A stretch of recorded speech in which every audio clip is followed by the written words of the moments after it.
Welcome back to TryHard Reading Corner number 18. I'm not going to be able to do this much longer. I think it's 18 in sign language. We don't know. As you can see, my hair's doing something weird. This is a time to start new things, right?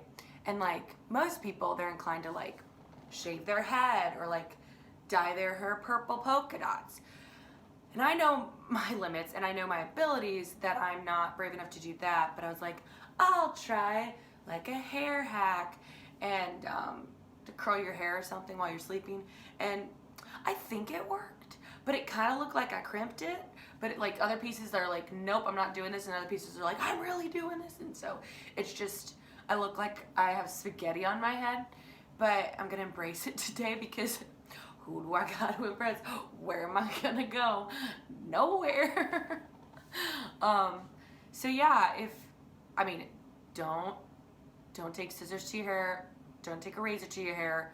But especially my long-haired ladies, like if you want to try a new braid, this is the beauty of this. And this is why it's okay that I tried this is this can go away. You know, this can be undone. I used to be, quite nervous around hairdressers, and honestly, like it's a very intimidating job because, okay, so like Miss Johnson, I mess up all the time. When I have a typo on my test, which what good's a test without a typo is my theory. But every time I have a typo, my students catch it because you guys are smarter than me. And what do? We scribble it out or we fix the word, and you know what I can do is I can tiptoe back to my computer, click, click, clack, clack, moo, and I can fix it for the next year. So each year I'm getting better, which it's my second year, so it doesn't say a lot, but I'm trying. But either way, it can be fixed, right? But like if you're a hairdresser and you sneeze and you cut someone's hair, you can't fix it, at least not then. I mean, you can't like tape back the hair, right? Because that's not a thing. And so you just have a very mad person sitting in your chair like, so I've been saying this, I cannot wait to see what people look like after this. Some people are gonna start cutting their own hair themselves and like never see a hairdresser again because they're like gifted. And then other people, we're probably gonna look like Bigfoot with the way our hair is gonna be, but you know what? At least we can trim it down and it's not the other way around.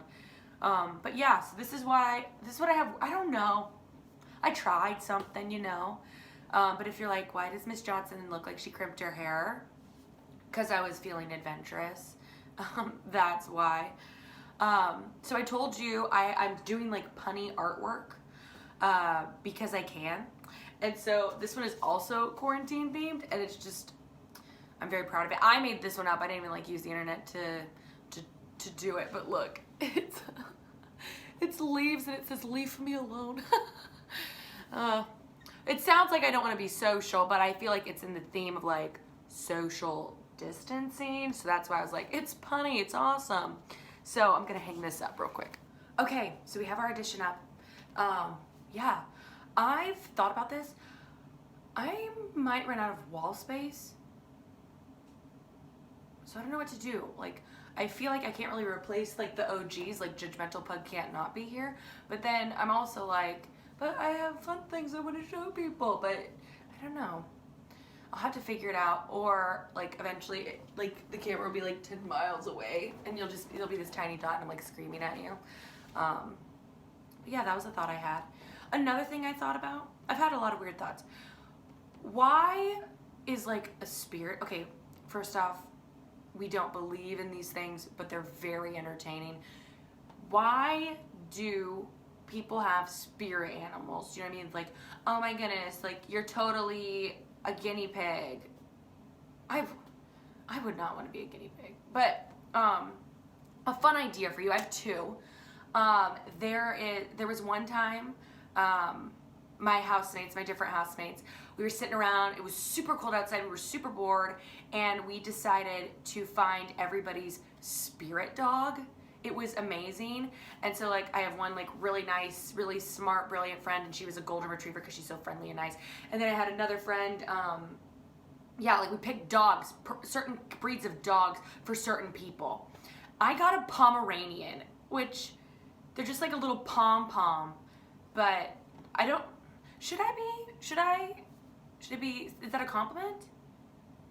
I'm gonna say if it's a compliment, it's cute. But my favorite, and I did this, my favorite was I have a friend who's a redhead, and we just made them Clifford, the big red dog, which like isn't even an official breed, but like we put his picture and then next to it we put a Clifford.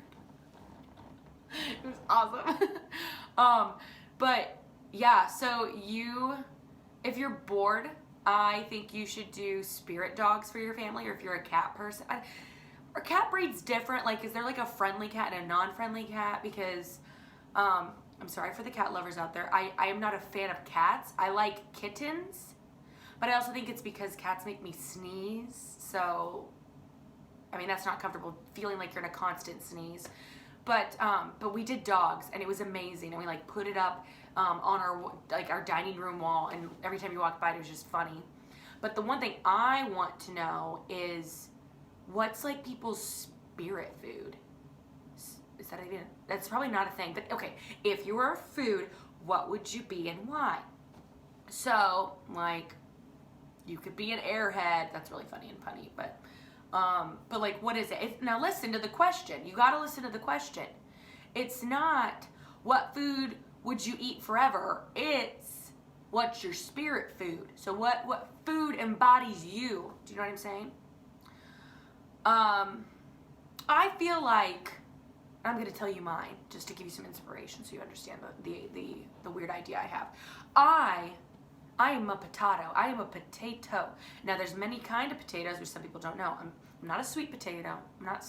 I'm a potato. I will say a Russell potato. So like classic, lumpy, brown potato. Okay? That's what I am. Now, Miss Johnson, why are you a potato? Well, first off, and I kind of just backtracked my own thought processes, but if I had to eat one food for the rest of my life, it'd probably be a potato.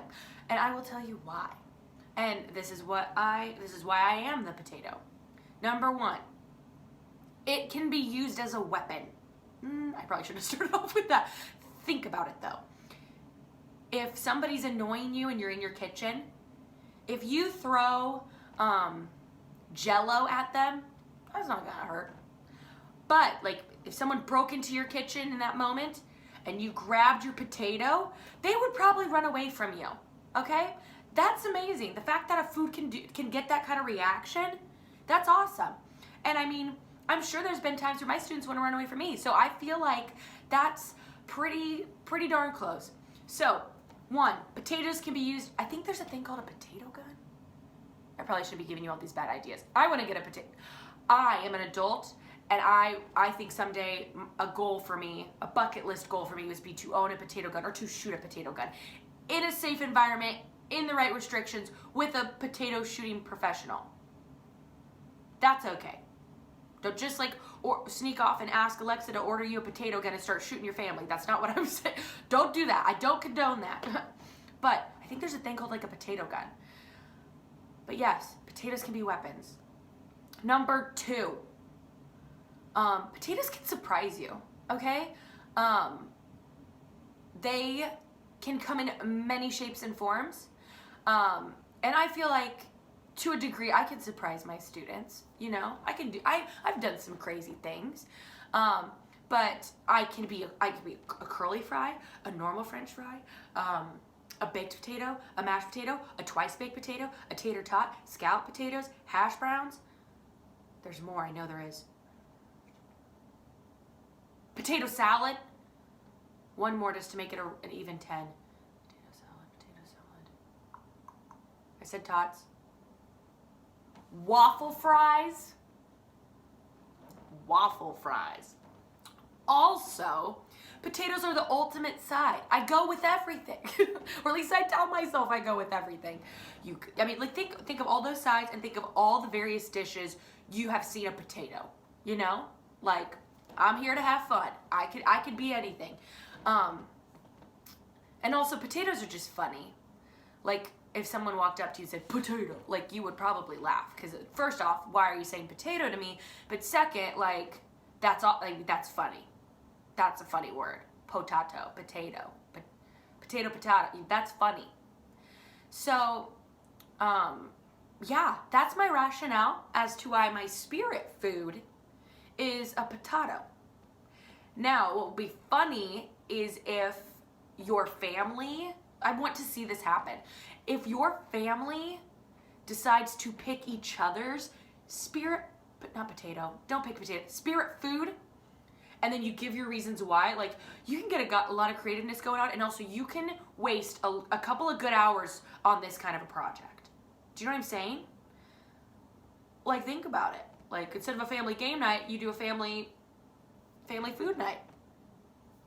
Oh my goodness. And then afterwards, you can have this big, like, food family feast, and each person that's their food brings their food.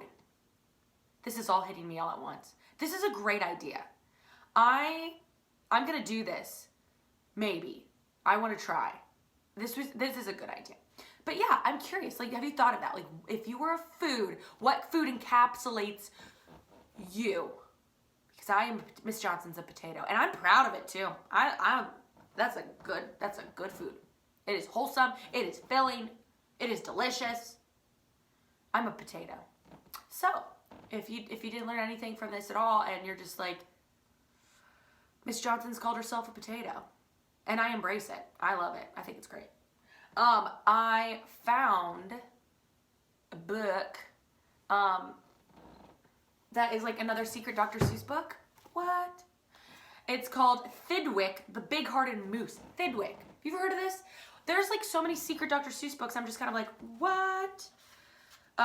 But it sounds interesting, or it looks interesting, and so we're going to do it. It kind of gives me some Horton Here's a Who vibes. Granted, I've never read this book, so we will see. Also, I will show you the pictures, and because I rattled on about potatoes for too long, I will read this at an incredibly fast pace, and we'll see if I can get tongue-tied. It's like a reading challenge, okay? So let's see what happens. Up at Lake Winnebago, the far northern shore, lived a huge herd of moose, about 60 or more, and they all go around in a big happy bunch looking for nice tender moose moss to munch. Here's the problem with Dr. Seuss, is if you try to read him fast, you're going to get tongue-tied, so this is going to be embarrassing. Oh, there's a lot of words. Up at Lake Winnebago one day, they were lunching, just strolling along and enjoying their munching, for the moose moss that day was especially fine. When it happened that Thidwick, the last moose in line, saw a bingo bug sitting, the bug called out, "Hey, it's such a long road and it's such a hot day. Would you mind if I rode on your horns on the way?"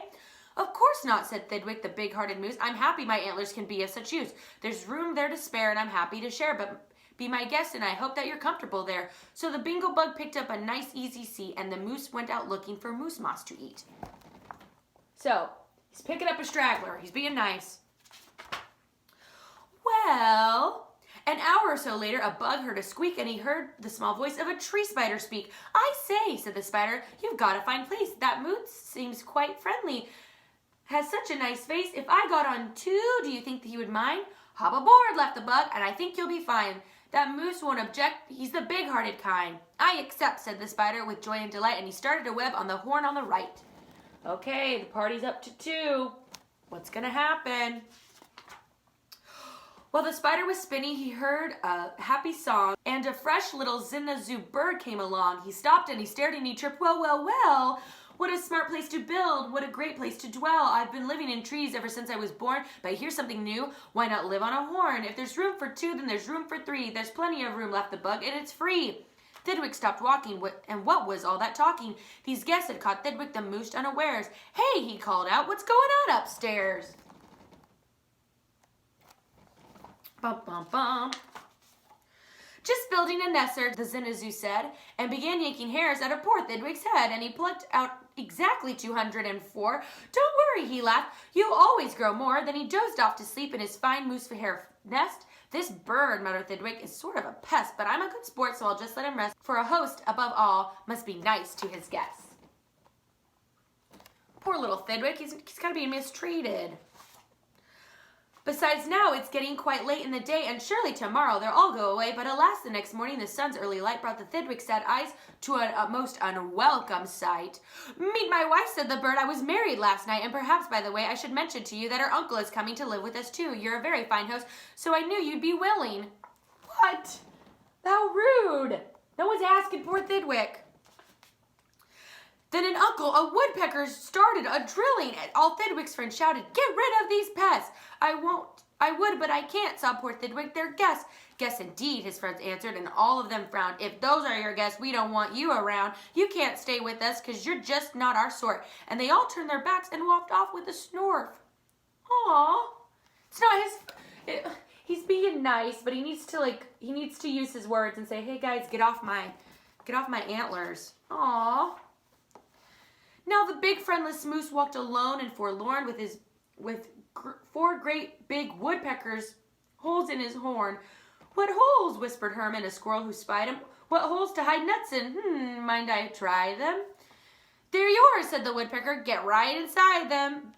This big-hearted moose runs a public hotel. Bring your nuts, bring your wife, bring your children as well." So the whole squirrel family jumped on pell-mell.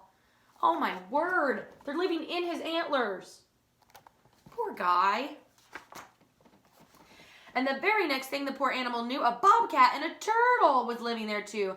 Now what was this big-hearted moose going to do? Well, what would you do if it happened to you? You can't say scat because that wouldn't be right. You can't say scram because that isn't polite. A host has to put up with all kinds of pests, and a host above all must be nice to his guests. So you try hard to smile and you try to look sweet, and you go right on looking for moose moss to eat. Oh, he's in a pickle. This is stressful. But now it is winter, and that won't be easy, for moose moss gets scarce when the weather starts freezing. The food was soon gone on the cold northern shore of Lake Winnebago. There just was no more, and all Thidwick's friends swam away in a bunch to the south of the lake where there's moose moss to munch. He watched the herd leaving, and then Thidwick knew he'd starve if he stayed here. He has to go too. Oh my goodness, the concern for this poor moose. He stepped in the water, then, oh, what a fuss. "Stop!" screamed his guest. "You can't go there with us. These horns are our home, and you've no right to take our home to the far distant side of the lake." "Be fair," begged Thidwick with a lump in his throat. "We're fair," said the bug. "We'll decide this with a vote. All those in favor of going say A, and all those in favor of staying say nay." "A!" shouted Thidwick. But when he was done, "Nay!" they all shouted. He lost 11-1. "We win!" screamed the guests by a very large score, and poor starving Thidwick climbed back on the shore. Then, do you know what those pests did? They asked in some more. Oh, the nerve. You gotta ask permission. This is rude. They asked in a fox who jumped in from the trees. They asked in some mice. They asked in some fleas. They asked in a big bear. And then, if you please, came a swarm of 362 bees. Poor Thidwick sank down with a groan to his knees. And then came something that made his heart freeze. What now? Poor guy. Look at that. Look at all those things piling up. He'd have a headache. Oh, my word. Bullets came zinging right past Thidwick's face, guns banging all over the place. "Get the moose, Thidwick heard with the call. "Fire again, and shoot straight once and for all. We must have his head for the Harvard club wall." Oh, that's messed up. Poor moose. This is not good. Thidwick took to his heels with the load on his head. With 500 pounds on his horns, the moose fled. He could run faster without all these pests, but host above all must be nice to their guests. Up canyon, off cliff, over wild rocky trail, with bullets bouncing around him like hail. Up gully, through gulch, and down slippery sluice, with his hard-hearted guests, raced the soft-hearted moose. Look at him, poor guy, he's stressing out. Aw. Then finally they had him. Because of these pests, he had run out of luck. Because of these guests on his horns, he was stuck. He gasped. He fainted. The whole world grew fuzzy. Thidwick was finished completely. Or was he? Bum, bum, bum. Oh, no. Finished? Not Thidwick, decidedly not. It's true, he was in a most terrible spot, but now he remembered a thing he forgot, a wonderful thing that happens every year to the horns of all moose and the horns of all deer. Today was the day that Thidwick happened to know. What? I'm stressed. That old horns come off so the new ones can grow. And he called to the pest on his horns as he threw them. You want my horns? Now you're welcome to them. Keep them, they're yours. As for me, I shall take myself to the far distant side of the lake. Look at the drama. Oh my goodness. I didn't know that. Okay, I knew deer lost antlers, but like every year. Did you know that? That's cool. And he swam Winnebago and found his old bunch and arrived just in time for a wonderful lunch at the south of the lake where there's moose moss to munch. Oh, he's happy. He kind of looks bald without the antlers, but that's okay. It's like a haircut. Oh, theme. Look at that. Oh my. Well, his old horns today are where you knew they would be. His guests are still on them, all stuffed as they should be. It's like taxidermy. That's why you didn't read this in school. Dr. Seuss, he kind of took a little turn. I never heard of this one. I kind of liked it because it was like drama, drama, what's going to happen? And then like, boom, he lost his antlers. I like that. I like a surprise ending. But the taxidermy spin, what? So yeah, today was a weird one, but I have nothing else to do. And you probably don't either if you're watching this. So, I hope you have a wonderful day. I miss you. I love you. I'm proud of you. I'm praying for you. I hope you're doing well. You make me so proud. Do your work. Turn it in. I love grading me some homework. Gives me life. Makes me feel like the olden days. But yeah, take care of yourself. And I'm not kidding. You should seriously like do the food thing. I would love to see like what your mom is, you know. I don't know. Yeah, I would love to see what this is. But yeah, so I hope you had a wonderful day and I miss you. See ya.